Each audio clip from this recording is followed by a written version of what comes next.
Hello guys, magandang araw sa inyong lahat. Today is a vacation, Eid holiday today dito sa Saudi Arabia. Kaya gagala kami ngayon. Pupunta kami sa probinsya. Hacienda. Samahan nyo kami dun sa aming hacienda. Bibisitahin namin. Liliwaliw kami ni Atod with Atod Lito. Samahan nyo kami, magbibiyahe tayo ng almost 1 hour. Punta tayo ng probinsya. Let's go guys. Enjoy kayo sa daan ng Saudi Arabia.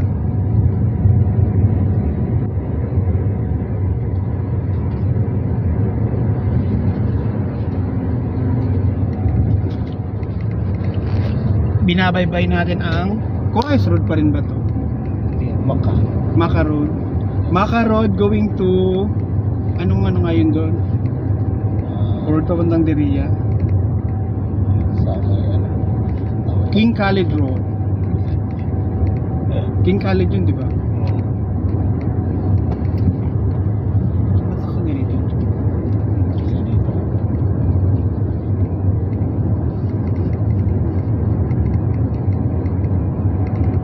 Pupunta tayo ngayon sa Amaria Hills.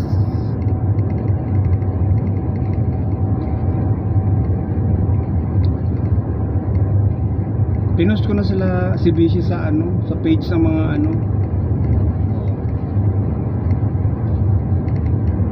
ewan ko sana may sa page ng mga animal shelter, animal advocate.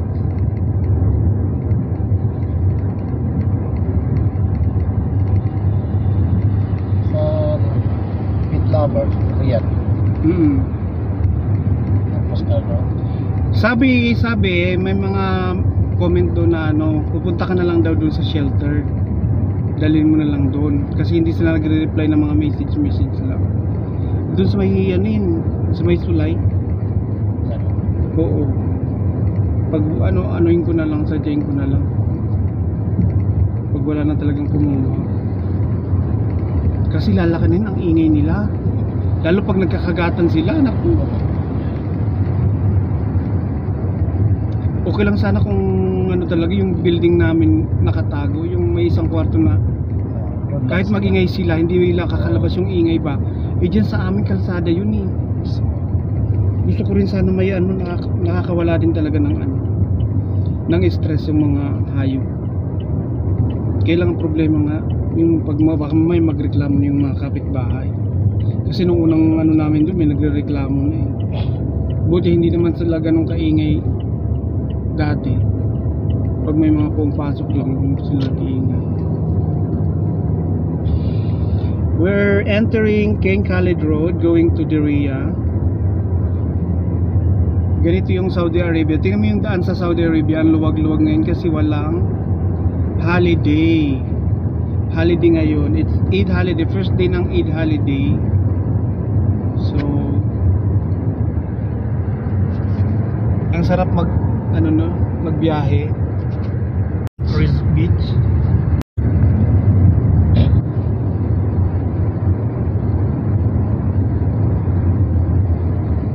Dito naman going right, going to Abdullah Road.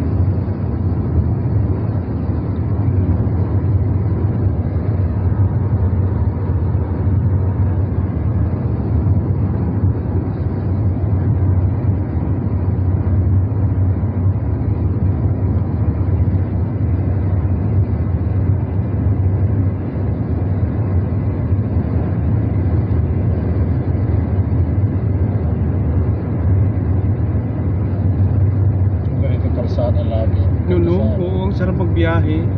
Walang ka-traffic. Walang stress. Tuloy-tuloy lang.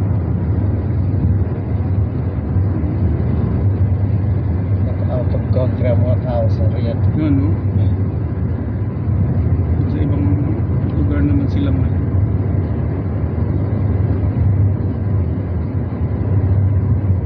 Yan lang. Masabi, mga Pilipino guide na lahat.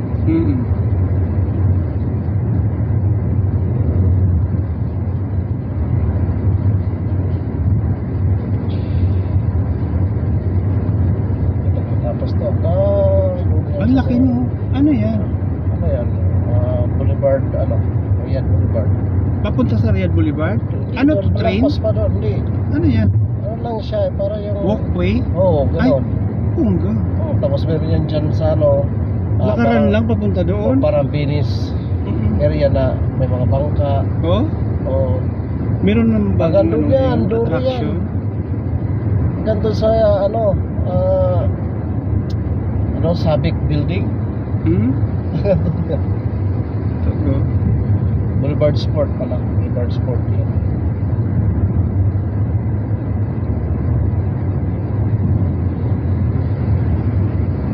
Ganda na, tapos dyan. May mga horse riding.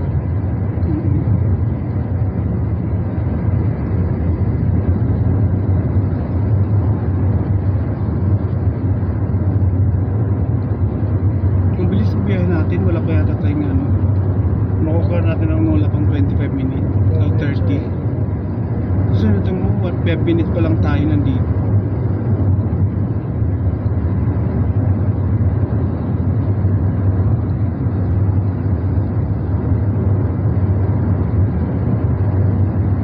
Eh sabi ni madam, yung una 1 o'clock, tapos misis na mga gabi 2 o'clock.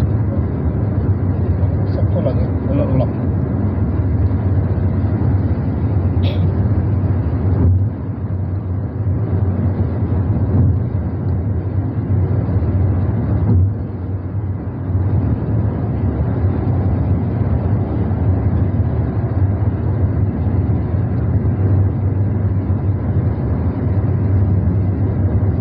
Meron ako nakitang nagba-vlog.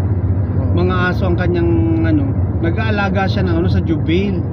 Bongga yung kanyang lugar kasi yung sa farm, parang farm, dami niyang aso, alaga.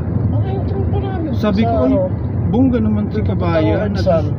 Nandun lang nakakalat lang yung aso niya sa labas. Ang daming aso niya doon din. Oo? Oo. Kasi, ang ano naman ng mga aso dito. At least malaya yung mga aso.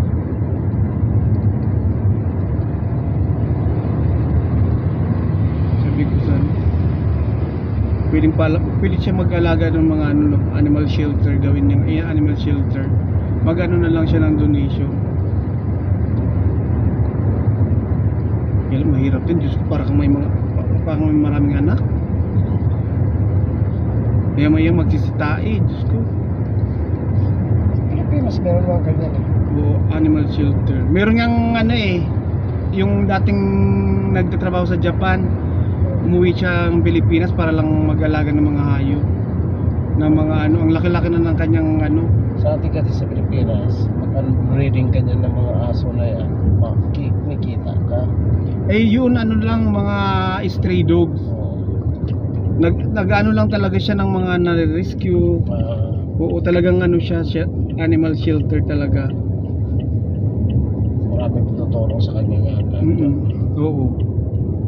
Kaya tumatanggap siya ng mga donation, mga dog food.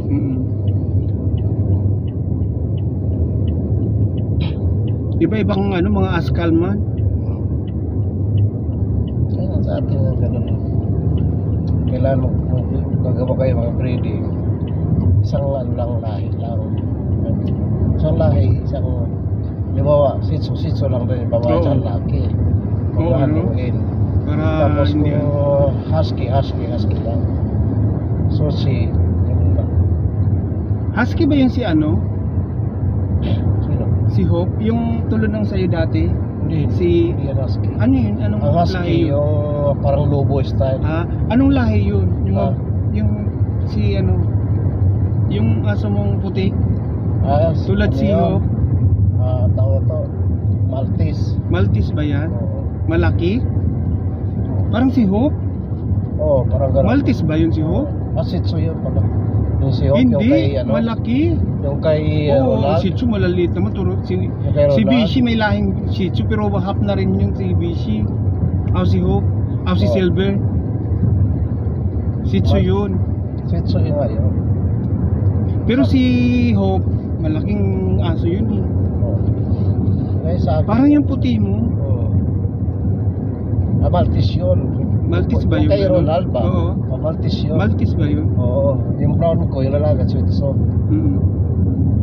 Oo, si Aki, Taga- sinong pangalan nga nun? Parang sa'yo, Yung sexy ano, yun. oo, si Silver. Silver. Pero may lahi na rin yun, hindi pure. Kasi ang Shih Tzu maliliit lang eh. Oo. Si Silver, tingin mo, ang laki-laki. Kaya ano yan, yung brown ko eh. Kay Bon. Binigay sa akin. Oo. Kaya tawag ko Bon. Si Bonbon. Binigay sa akin kasi nga. Bon Balijo? Oo. Oh? Binigay sa akin yung galing sa kanya yan. Sabi niya, kuya kuya mo yung sa aso ko kasi ayaw nang makapibahay din sa amin. Oo, yun yung mahirap mag ano. May kumuha nga sanang Indiano, yung isa kinuha, gusto ng mga anak niya. Eh, binalik kasi ayaw daw ng mga kapitbahay. Sige lang, sabi ko. Gusto, halik pa ng halik yung anak niya doon sa maliit. We're entering Amaria. Nandito na tayo sa Amaria, guys.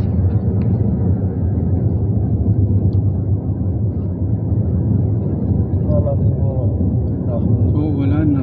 Wala nang patubig. Low budget na. Mamamatay din talaga yung puno pag wala pa tubig. Kaya mahalaga ang puno sa kanila. Kailangan talaga may patubig. Diretso? Pag wala ng tubig, diretso lang. Doon sa Ronald sa may gasolinahan? Doon sa unahan. Al-Asil naman ito nandito.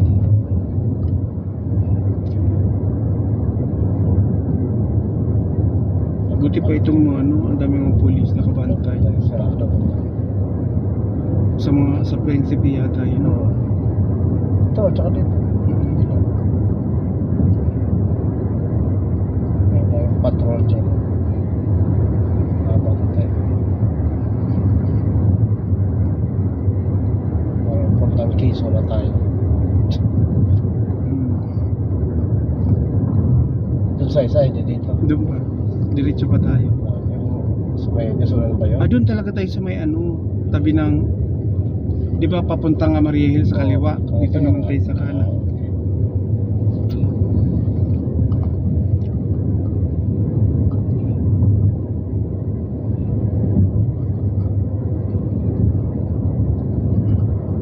Kahit itong lang na to, may patubig ka, paano kakikita kaya niyan, no? Wala na, hindi na niya kasi malalaki na matatanda na. Di ba yung mga ditch ba? Yung ganyan, kasi magpapatubig ka, tapos pampasweldo mo sa tao magtatrabaho dyan, anong kikitain mo? Mahal kaya yan. Di ba? Ang maintenance yan, patubig pa lang yan, Diyos ko, hindi ka na maano. Patubig lang naman yung maintenance dyan, tapos yung ilalim. Oo. Tanggalin ng mga malalaki yan. Tapos yun naman Siyempre, yung iba naman yan. kahit pa paano, Pag Pilipino naman dyan, tatalis na ng kangkong sa ilalim ng mga ditch yan. Sinupati, kaya inaano din nila yan. Nilalagay nila sa bataan na yan. Ibinta nila. Mga malunggay, mga saluyot.